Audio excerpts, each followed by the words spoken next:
Hello everyone, कैसे हैं आप लोग। स्वागत है आप सबका हमारे अपने यूट्यूब चैनल ठीक है साइंस मटेरियल में। तो आज हम लोग जो है सबसे इम्पोर्टेंट जो बायो का होता है हार्ट, ठीक है, बायो का हृदय ही है हार्ट। तो हार्ट के बारे में हम लोग जानकारी प्राप्त करने वाले हैं। ठीक है, हार्ट जो होता है ना हमारे शरीर का सबसे इम्पोर्टेंट रक्त परिवहन के लिए मतलब रक्त परिवहन का पार्ट है। और ये बहुत ही मतलब अच्छा पार्ट है, समझने में भी बहुत आसानी है। इसको अच्छे से समझेंगे कि हार्ट किस तरह से हमारा उसकी बनावट क्या होती है और किस तरह से कार्य करता है। ठीक है, हार्ट जो होती है वो आपका जैसे कि हर तरह में हार्ट जो होती है आपका वो 300 ग्राम का ही होता है हमारे अंदर। लेकिन और जानवरों की बात की जाए तो उसमें उनके साइज के आधार पे भी कम ग्राम के हो सकते हैं। जैसे मान लीजिए ये हार्ट जो होते हैं हमारे मत्स्य मछलियों में जो होते हैं हार्ट मात्र 2 पार्ट में बटे होते हैं। हार्ट हमारे पार्ट में बटे होते हैं, उसको हम चैम्बर कहते हैं। तो हार्ट जो होते हैं मछलियों के कुछ इस तरह के 2 पार्ट में ही बटे होते हैं। और फिर आपके उभयचर जो होते हैं और सरीसृप यानी रेप्टाइल जो होते हैं, जितने भी रेंगने वाले होते हैं, और उभयचर जो होते हैं उनका हार्ट का जो होता है 3 पार्ट होता है। मात्र 3 पार्ट होते हैं, 1, 2 और 3 ही पार्ट होते हैं इनके। तो उस चैम्बर बोल सकते हैं कि मत्स्य के 2 चैम्बर होते हैं और उभयचर सरीसृप के हार्ट के 3 चैम्बर होते हैं। वही हमारे जो स्तनधारी होते हैं मैमल्स जिसको कहते हैं, तो स्तनधारी और आपके जो पक्षी होते हैं इनको एविज भी कहते हैं। इनके हृदय के जो है 4 चैम्बर होते हैं। उनके हृदय के आपके 4 चैम्बर होते हैं। ठीक है, 4 चैम्बर मतलब उसका पार्ट जो होता है।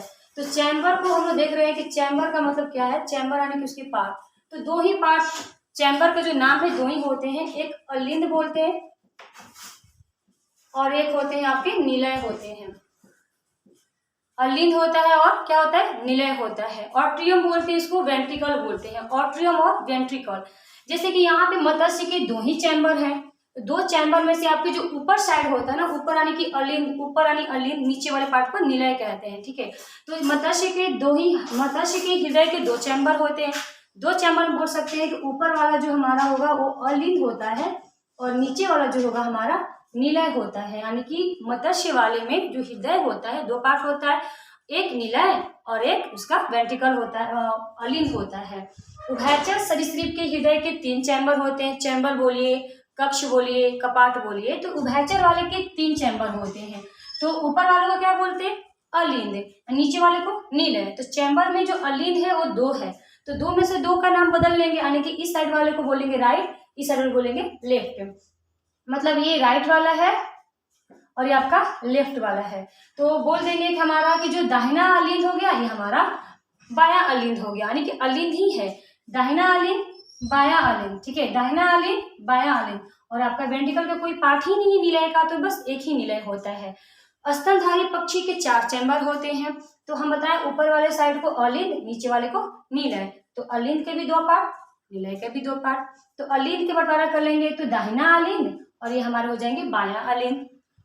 निलय में भी आपका दाहिना निलय और ये हो जाएंगे बायां निलय। तो अब हम लोग हृदय के स्तनधारियों के हृदय के 4 चैम्बर की क्रिया विधि, उसकी बनावट देख लेते हैं। ठीक है, ये तो परिचय हो गया कि हमारे चैम्बर हृदय में कितने होते हैं और चैम्बर के नाम क्या होते हैं। अब हम लोग बनावट देखेंगे, हृदय की बनावट कैसी होती है। ठीक है,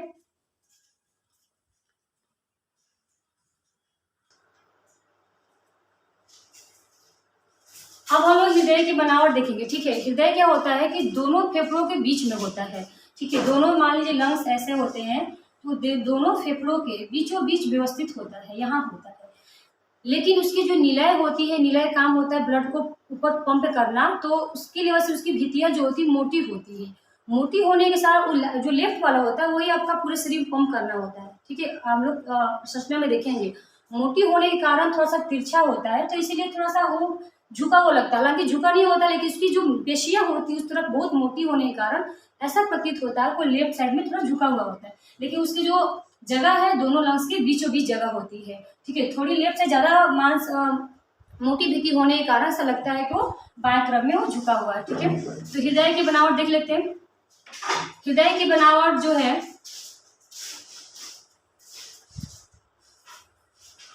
बहुत ही आसानी से बना सकते हैं। ऐसे ये हृदय हमारा हो गया, ये ऊपर वाला अपर साइड दिख रहा है ये अलिंद है और ये हमारा निलय है।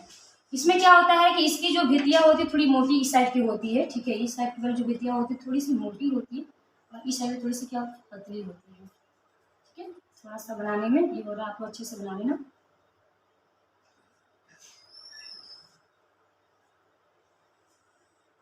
यहाँ पे आके थोड़ी सी ये मोटी हो जाती है। इन दोनों के बीच में थोड़ी पतली सी मांस होती है और ये हमारे जो अलिंद होते हैं। अब होता क्या है कि इसमें इस जो हमारा इस पर नाम लिख देते हैं, ठीक है। ये हमारा राइट साइड का है, ठीक है। ये हमारा राइट साइड के हैं, तो ये हमारे लेफ्ट साइड के हैं। और ये सॉरी ये भी राइट हो गया और ये हमारे लेफ्ट साइड के हैं। अब अलिंद ऊपर वाले होते हैं तो ये हमारा दाहिना अलिंद हो गया, ये बायां अलिंद हो गया। और हमारा नीचे में निलय होते हैं तो ये हमारा दाहिना निलय और ये हमारा बाएं वाला निलय हो जाएगा। अब देखिए इसमें क्रिया विधि क्या होती है, कैसे ब्लड कहाँ से आता है और कहाँ जाता है, मतलब इस पूरे पार्ट में आप आसानी से समझते चलिए। तो यहाँ इसकी भित्ति के बारे में हो गई कि इसकी भित्ति थोड़ी सी मोटी साइड वाली होती है, तो थोड़ा लगता है कि लेफ्ट तरफ में थोड़ा झुका हुआ होता है। यहाँ पे क्या होता है, जो आपको बाएं अलिंद दिख रहे हैं यहाँ पे आपका फुफ्फुस नसें आई होती है, फेफड़े से नसें, ठीक है। फुफ्फुस नसें आपके ब्लड लेकर आती हैं, फेफड़े से शुद्ध ब्लड को लेकर आती है। यहाँ से कहानी स्टार्ट करते हैं। तो यहाँ पे मान लीजिए रक्त आया फेफड़े से, ठीक है। फेफड़े चूंकि लेके आती है फुफ्फुस, पल्मोनरी जिसको बोलते हैं, तो इसको पल्मोनरी वेन्स भी कहते हैं, यानी कि फुफ्फुस सीरा भी कहते हैं। इसको क्या कहते हैं हम लोग, इनको बोलते हैं फुफ्फुस सीरा। फुफ्फुस मतलब फेफड़े से संबंधित सीरा, सीरा ही ब्लड को ले आने का काम करती है। तो सीरा क्या कर रही है, अभी ब्लड को फेफड़े से ले आ रही है, ठीक है।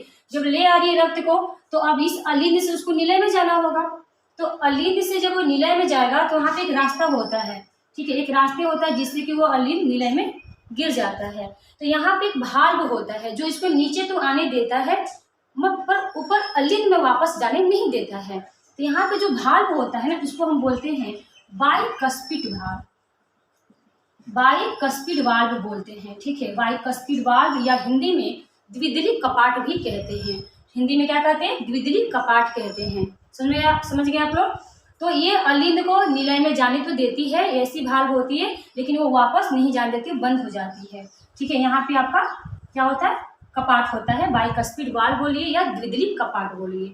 जैसे ही रक्त हमारा निलय में गिर गया, तो रक्त जैसे ही हमारा निलय में गिर गया तो रक्त शुद्ध है, फुफ्फुस यानी फेफड़े से हमारा ऑक्सीकृत होकर रक्त आया हुआ है, अलिंद में आया, लेफ्ट वाले अलिंद में आया और इस अलिंद से कहाँ गिर गया, हमारा निलय में, ठीक है। लेफ्ट वाले वेंट्रिकल में गिर गया। तो ये शुद्ध रक्त को पूरे शरीर में संचरण करना होगा, उसको जोर से पंप करना होगा। तो पेशियों में संकुचन होता है और जोर से वो पंप कर लेता है। तो यहीं पे क्या होता है, एक मोटी सी महाधमनी होती है, ठीक है। पूरे शरीर में ले जाने के लिए क्या होती है, महाधमनी होती है, जो यहाँ खुलती है, यहाँ होती है। जैसे ही इसको संकुचन होता है निलयों में, तो पूरे ब्लड जो होता है एकदम, ये कपाट तो बंद हो जाती है, ये वाला बाइकस्पिड, ताकि ब्लड अलिंद में ना चला जाए। तो रक्त के पास कोई ऑप्शन ही नहीं होता है इस नली में जाने के सिवा। ये हमारा अलिंद जो होता है, अरोटा जो होता है, पूरे शरीर में संचरण कर देता है। तो ये ब्लड इस अरोटा से होते हुए कहाँ चला जाता है, पूरे शरीर में। इसलिए इसको हम लोग बोलते हैं महाधमनी। इसको क्या बोलते हैं हम लोग, महाधमनी। मेन हमारा जो धमनी होती है, अरोटा होती है, वो पूरे शरीर में ब्लड को पंप कर देती है, पूरे शरीर में पंप हो जाती है। पूरे शरीर में संचरण करने के बाद हर एक कोशिका में उपापचय क्रिया के दौरान उसमें CO2 आ जाती है, जो बोलते हैं अनऑक्सीकृत रक्त हो गया, यानी कि अशुद्ध हो गया। तो पूरे शरीर से एक नस गुजरती है, उसको बोलते हैं वेना कवा, वेना कवा बोलते हैं, या उसको बोलते हैं महाशिरा बोलते हैं। ये हमारा वेना कवा है या इसको महाशिरा कहते हैं। महाशिरा क्या करती है, पूरा शरीर से ब्लड को ले आती है। ये सुप्रियर वेना कवा हो गया और ये आपका इंफेरियर वेना कवा हो गया, निम्न महाशिरा और ये उच्च महाशिरा। पूरे शरीर से आपको रक्त को ले आती है, जो कि क्या हो जाता है, अशुद्ध हो जाता है, शुद्ध रक्त को ले आता है। अशुद्ध रक्त को ये अलिंद से, ठीक है, कौन से अलिंद में ले आता है, राइट वाले अलिंद में ले आता है। पूरे महा जो शिरा होती है, पूरे शिरा का काम ही होता है ब्लड को ले आना। यहाँ भी शिरा ही ले आई, लेकिन फुफ्फुस शिरा यानी फेफड़े से ब्लड को ले आई थी शुद्ध करके। और यहाँ जो महाशिरा होती है, पूरे शरीर से रक्त को इकट्ठा करके अलिंद में ले आई। और अलिंद से चूंकि निलय में जाने के लिए एक रास्ता होती है, ये रास्ता को, इस रास्ते के जो होता है, इसको यहाँ भी एक कपाट होता है जो इसको आने तो देता है अलिंद में, लेकिन वापस निलय में ना जाए, इसके लिए कपाट होता है। इस कपाट को हम लोग बोलते हैं ट्राइकस्पिड। इस कपाट को क्या बोलते हैं, ट्राइकस्पिड बोलते हैं, ट्राइकस्पिड। ट्राइकस्पिड बोलते हैं, या हिंदी में इसको बोलते हैं त्रिदली कपाट। ठीक है, ट्राइकस्पिड या त्रिदली कपाट, ध्यान रखेंगे आप। ये लेफ्ट साइड में जो हमारा अलिंद और निलय के बीच में कपाट होता है उसको बाइकस्पिड कहते हैं, और हमारा राइट साइड में जो कपाट होता है उसको हम लोग ट्राइकस्पिड कहते हैं। तो ट्राइकस्पिड के द्वारा ये अशुद्ध रक्त आया हमारे किसमें, निलय में आया। ये रक्त कहाँ आया, निलय में आया।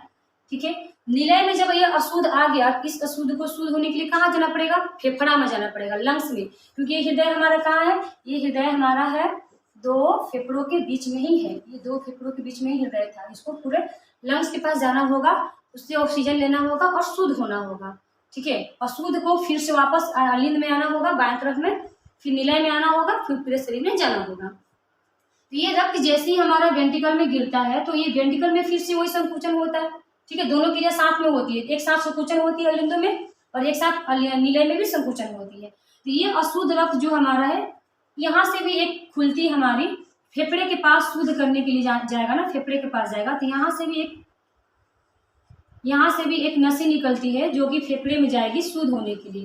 तो फेफड़े में जा रही है, ये धमनी ही होती है, लेकिन कौन सी धमनी होती है, फुफ्फुस धमनी होती है। ठीक है, फुफ्फुस धमनी होती है, फुफ्फुस धमनी।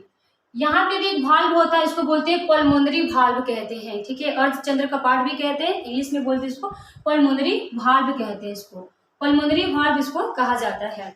यहाँ पे जो कपाट होता है, तो ऐसा होता है कि जैसे ही निलय में संकुचन होता है तो ये पल्मोनरी भाल्व खुल जाती है और रक्त धड़ाक से, मतलब एक बार चूंकि ये कपाट तो बंद हो चुके हैं, तो रक्त डायरेक्टली क्या होता है, इस नस से होते हुए, यानी कि हमारा फुफ्फुस धमनी से होते हुए ये फेफड़े में चली जाती है, लंग्स में चली जाती है। लंग्स में वहाँ ऑक्सीजन मिलता है तो रक्त जो होता है हमारा शुद्ध हो जाता है, और शुद्ध होकर फिर से लेफ्ट साइड वाला जो होती है ना फुफ्फुस शिरा, उसको वापस शुद्ध रक्त को ले आती है। अशुद्ध रक्त जो होता है, चूंकि इसमें ऑक्सीजन नहीं होता है ना, अनऑक्सीकृत रक्त भी कहते हैं, तो वो ब्लू कलर का हो जाता है। जैसे ही उसमें आपका ऑक्सीजन की मात्रा आ जाती है और वो शुद्ध हो जाता है, ऑक्सी हीमोग्लोबिन बनता है, तो आपका रेड कलर का रक्त हो जाता है।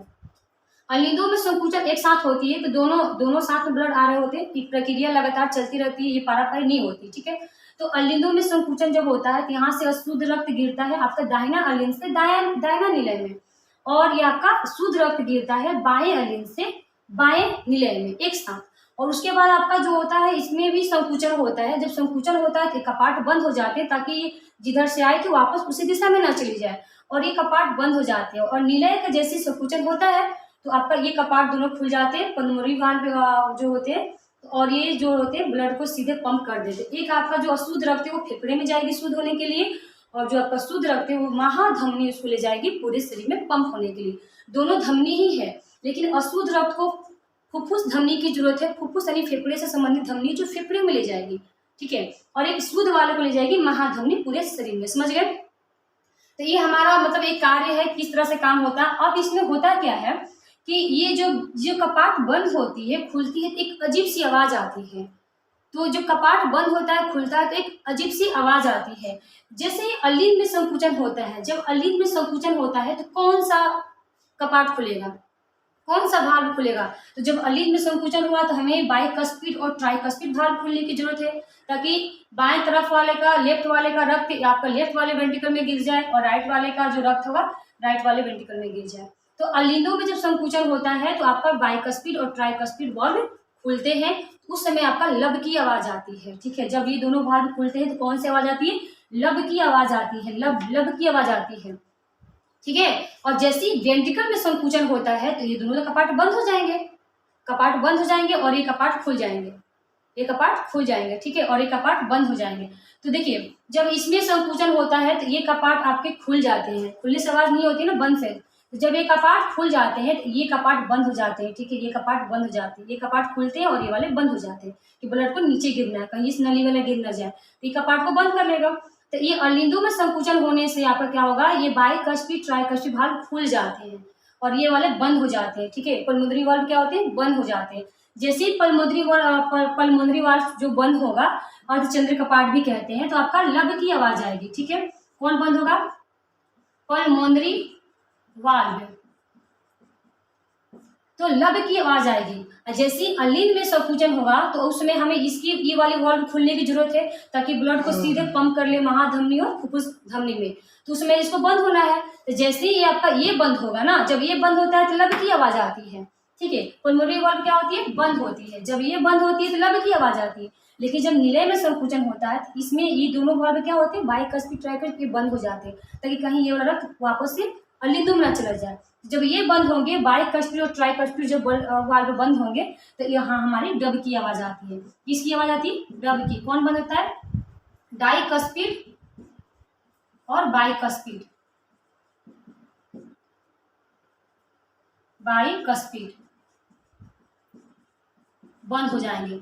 तो इसी प्रकार लगातार प्रक्रिया चलती रहती है। ये अलिंद का देखिए, इस तरह से अलिंद का संकुचन होना, ब्लड का नीचे वेंट्रिकल में आना, फिर इसका संकुचन होना, ब्लड का पूरे मतलब ये ऊपर जाना। तो ये जब ये संकुचन होता है ये शिथिलन होता है।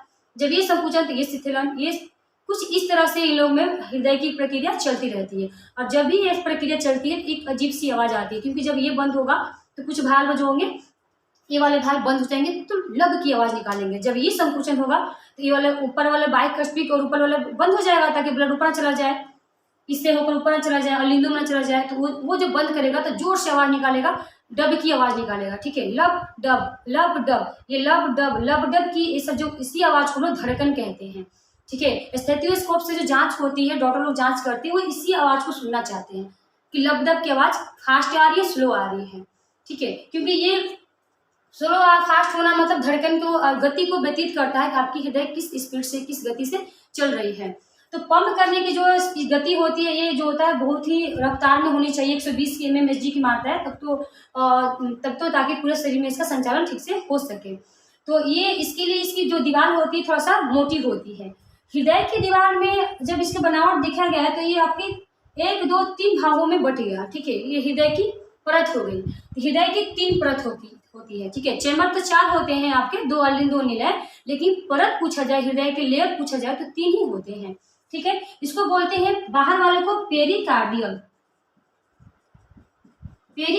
बोलते हैं, अंदर वाले को इंडोकार्डियल कहते हैं और बीच वाले को मियोकार्डियल कहते हैं। याद रहेगा, बाहर वाले को पेरिकार्डियल, अंदर वाले को इंडोकार्डियल और बीच वाले को मियोकार्डियल कहते हैं, ठीक है। इसके बीच में एक कार्डियल द्रव भी भरा रहता है और इसकी जो झिल्ली होती है, हृदय की जो झिल्ली होती है, उसको कार्डियल मेम्ब्रेन कहा जाता है, ठीक है। हृदय की झिल्ली को क्या कहा जाता है, कार्डियल मेम्ब्रेन कहा जाता है। हृदय के 4 चैम्बर होते हैं और हृदय के 3 परत होते हैं। बाहर वाले को पेरिकार्डियल, अंदर वाले को इंडोकार्डियल और बीच वाले को मियोकार्डियल कहते हैं। क्लियर है। तो यहाँ से ये हृदय मतलब हृदय की जो होता है संचालन होता है, प्रक्रिया चलती रहती है, ठीक है। ये आपका शुद्ध होकर आएगा फुफ्फुस शिरा के द्वारा, फुफ्फुस शिरा आएंगे और अलिंद में निलय में गिरेंगे, फिर संचालन होगा पूरे शरीर में। एक साथ अलिंदों में संकुचन होता है, निलय में शिथिलन होता है। जब निलय में संकुचन होता है अलिंदों में शिथिलन होता है। और जब ऐसे लोग सिकुड़ते हैं, फैलते हैं, तो यहाँ से जो बाल्ब बंद होते हैं तो डब की आवाज आती है, उसी को हम धड़कन कहते हैं। और समझिएगा यहाँ पे जो हमारा अलिंद है ना, अलिंद और निलय के बीच में जो आपका दिख रहा है, यहाँ पे नहीं, यहाँ पे इस साइड में अलिंद में एक गांठ पाई जाती है, खास टाइप की गांठ होती है, नोड होती है, इलेक्ट्रिक नोड होती है। ये इसको बोलते हैं ऐसे नोड, साइनो ऑरिकुलर नोड बोलते हैं इसको, ऐसे नोड कहते हैं। ये क्या करता है, आपका विद्युत संचार करता है, एक करंट, खास टाइप का करंट निकालता है और ये करंट सीधे आपके यहाँ से इस अलिंद में और आपके इस वाले अलिंद को सिकुड़न करता है, झटके में सिकुड़ता है। ऐसे हृदय हमारा ऑटोमेटिक काम नहीं करते, ये ऐसे नोड के जरिए काम करते हैं। अगर ऐसे नोड आपका फेल हो जाए तो फिर वही बोलते हैं हार्ट, मतलब हार्ट फेल हो गया ऐसा। तो हार्ट अगर फेल हो जाए या ऐसे नोड बोलते हैं काम करना बंद कर जाए तो डॉक्टर लोग हार्ट का ऑपरेशन करते हैं। ऑपरेशन करके एक आपका बाहरी एक ऐसे नोड को चिपका देते हैं ऑपरेशन के जरिए, उसको हम लोग पेस मेकर कहते हैं। पेस मेकर से आपका हृदय जो होता है कुछ गति 45 की रफ्तार से ही गति मतलब करने लगते हैं। तो ऐसे नोड कहाँ होते हैं, आपके अलिंद में होते हैं। कौन से अलिंद में, राइट वाले अलिंद में होते हैं, ठीक है। तो अलिंद में होते हैं ऐसे नोड और ये क्या करते हैं, विद्युतीय संचार उत्पन्न करते हैं, विद्युतीय आवेग को उत्पन्न करते हैं। और ये आवेग क्या करते हैं, सबसे पहले अलिंदों में संकुचन करते हैं और यहाँ से ये आवेग इस वाले अलिंद और नीले के बीच वाले में भी एक गांठ होता है जिसको बोलते हैं एवी नोड, ठीक है। क्या बोलते हैं इसको, एवी नोड कहते हैं। तो ये वाले आवेग जो होता है यहाँ से संचार होने के बाद एबी नोड पे आता है, और एबी नोड क्या करता है, इसको और भी प्रपुंजन बंडल के रूप में ये अलिंदों के पेशियों में भेज देता है। अलिंद में संकुचन हुआ, उसके बाद आपका ये जो आपका आवेग होता है वेंट्रिकल में चला जाता है, फिर झटके से वेंट्रिकल भी आपका संकुचित हो जाता है। इतना झटके में होता है कि ब्लड को बहुत जोर से पंप कर देता है ताकि वो पूरे शरीर में संचरित होकर वापस आ सके। बहुत रफ्तार में होता है, क्योंकि इसीलिए इसकी भीति क्या होती है, मोटी होती है। अलिंद से निलय की भीति क्या होती है, मोटी होती है, और बाएं तरफ वाली की तो और भी ज्यादा मोटी होती है। इन दोनों की तुलना में बाएं तरफ वाली ये वाली क्या होती है, मोटी होती है। मोटी क्यों होती है, क्योंकि इस ये वाला जो रक्त, क्योंकि ये तो फेफड़े में ही भेजना जो कि बहुत पास में ही है, लेकिन इस वाले में इतने जोर से मारना है ताकि ये पूरे शरीर में संचरित हो सके। तो जो लेफ्ट वाली मोटी है निलय की, वो दीवार जो है वो मोटी होती है। समझ में आ गया कि अलिंद और निलय में दीवार किसकी मोटी होती है, निलय की मोटी होती है, क्योंकि उसको ब्लड को पंप करना है, भेजना है, फेंकना है, जोर से मारना है। और दोनों साइड में से आपका लेफ्ट वाले क्या होती है, ज्यादा मोटी होती है। ठीक है, 3 लेयर से समझ में आ गया, पेरिकार्डियल, मियोकार्डियल और इंडोकार्डियल। ठीक है, और इसकी जो झिल्ली को बोलते हैं, आपको पूरी झिल्ली को कार्डियल मेम्ब्रेन कहते हैं, हृदय की झिल्ली को कार्डियल मेम्ब्रेन कहते हैं।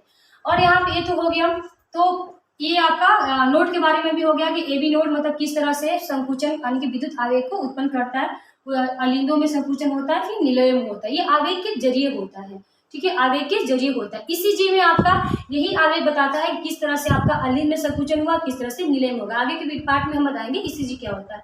ठीक है, एसी नोड खराब हो जाने के बाद एबी नोड भी जो होता है काम करता है 5 घंटे तक। ठीक है, 5 घंटे तक एबी नोड भी काम करता है। अगर एसी नोड फेल हो जाए तो वो क्या करता है, एसी नोड जो होता है आपकी हृदय की जो संकुचन शीतलन होती है, यानी कि जो ये डेवलप की आवाजें होती है, वो आपका 1 मिनट में 72 बार करता है। 72 बार आपका ये डेवलप यानी कि 72 बार संकुचन शीतलन 72 बार होता है।